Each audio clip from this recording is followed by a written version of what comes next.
नमस्कार बच्चों, स्वागत है आप सभी के आपके अपने YouTube चैनल पे। ओके बच्चों, आज हम लोग पढ़ने वाले हैं जो आपके एनसीईआरटी बुक का इन टेक्स्ट क्वेश्चन है, क्वेश्चन नंबर 2.12। ठीक है, और 2.12 को हम लोग पढ़ने से पहले इस क्वेश्चन को समझेंगे। बहुत आसान है, क्योंकि ऑस्मोटिक प्रेशर जो हम लोग पढ़ रहे थे ना, जो व्यंजक निकाला था पाई बराबर एनसीईआरटी, ठीक है, उसी को आधारित ये प्रश्न है और उसी पर आधारित प्रश्न को हल करेंगे। ठीक है, बहुत आसान है।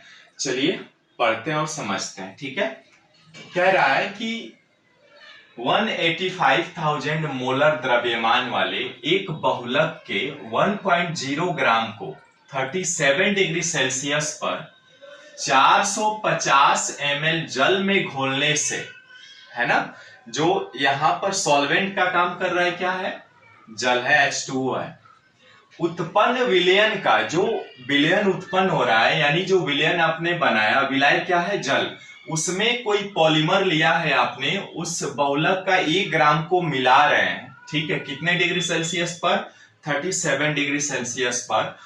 तो उस विलयन के परासरण दाब का कैलकुलेशन करना है, और वो किसमें होना चाहिए, पास्कल में होना चाहिए। ठीक है, तो इसी चीज को करना है। ठीक है, चलिए पहले जो जो दिया है उस चीज को लिख लेते हैं हम। ठीक है, सबसे पहले आपको आयतन दिया हुआ है। आयतन क्या दिया हुआ है बच्चों, देखिए ये दिया हुआ है ना, यानी आयतन V बराबर 450 ml। इसको लीटर में कन्वर्ट करेंगे तो 450 बटे 1000। ठीक है, हम भाग देंगे तो 0.45 लीटर आ जाएगा। ठीक है, ये चीजें क्लियर हुआ, यानी जो सॉल्वेंट है उसकी मात्रा हमें दी गई थी कितना, 450 ml। ठीक है, 450 ml यानी आयतन V बराबर इतना हो गया, तो हमने क्या किया, 1000 से भाग दे दिया, लीटर में निकल गया। ठीक है, अब देखिए आगे क्या क्या दिया गया है उस चीज को भी लिख लेते हैं। टेम्परेचर कितना दिया गया है,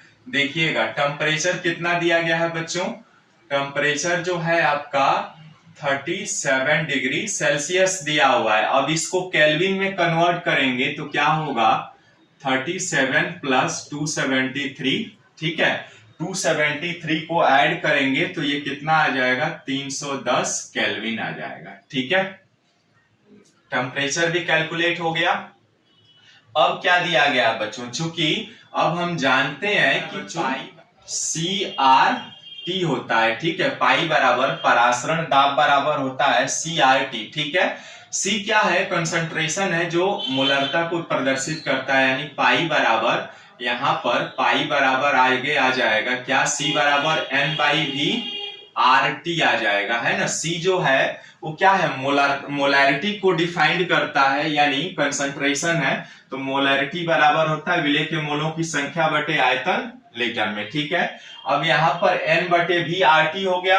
अब N/V RT है, तो चूंकि हमें जानते हैं कि यहाँ पर R का मान कितना होता है बच्चों, R का मान जो होता है 8.31 गुणे 10⁻3, है ना, 10+3 होता है। ठीक है, 8.31 गुणे 10⁻3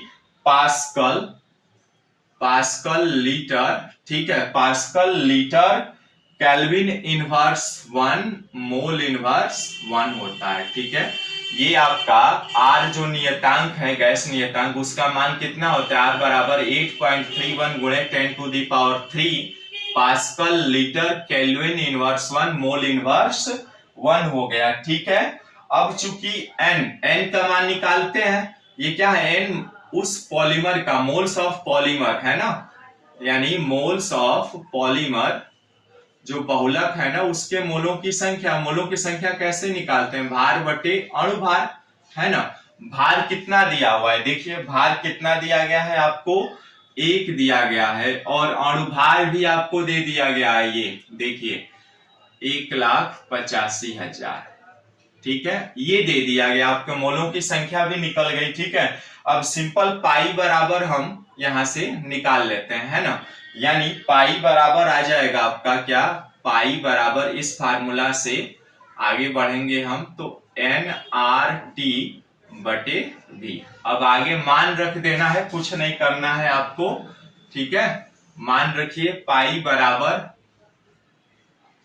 एन आर टी बटे वी, यानी एन का मान कितना है बच्चों, ये है आपने निकाला है अभी 185,000 गुणे आर का मान अभी आपने निकाला कितना है 8.31 गुणे 10 टू द पावर क्यूब गुणे टी का मान भी दिया गया है बच्चों कितना 310 बटे में आयतन कितना है 0.45। अब कैलकुलेट कर लीजिए, यानी 8.31, ठीक है। अब यहां से आगे जब कैलकुलेट करेंगे तो देखिए ये 3 जीरो ये कैंसिल हो जाएगा, है ना, यानी 8.31 गुणे 310 बटे 185 गुणे 0.45, ठीक है। 2 अंक के बाद दशमलव ये भी कैंसिल हो जाएगा, यानी ये आएगा आपका 831 गुणे 310 बटे 185 गुणे 45। कैलकुलेट करेंगे बच्चों, गुणा भाग करेंगे तो ये कितना आएगा आपका, ये आएगा आपका 30.96 पास्कल आएगा, ठीक है। ये आंसर हो जाएगा आपका। जो परासरण दाब हमसे पूछा था ना बच्चों, वो इतना होगा 30.96 पास्कल। समझ में आया होगा, बहुत आसान है। बस पाई बराबर जो सीआरटी वाला फार्मूला है ना, उसी को हम लेकर के हल किए हैं, ठीक है। कुछ नहीं किया गया है, बस मान रख करके हल हो गया। कैलकुलेशन कर लीजिएगा, आ जाएगा, ठीक है। मिलता है फिर नेक्स्ट वीडियो में एक नए प्रश्नों के साथ। तब तक bye, see you, thanks for watching this video.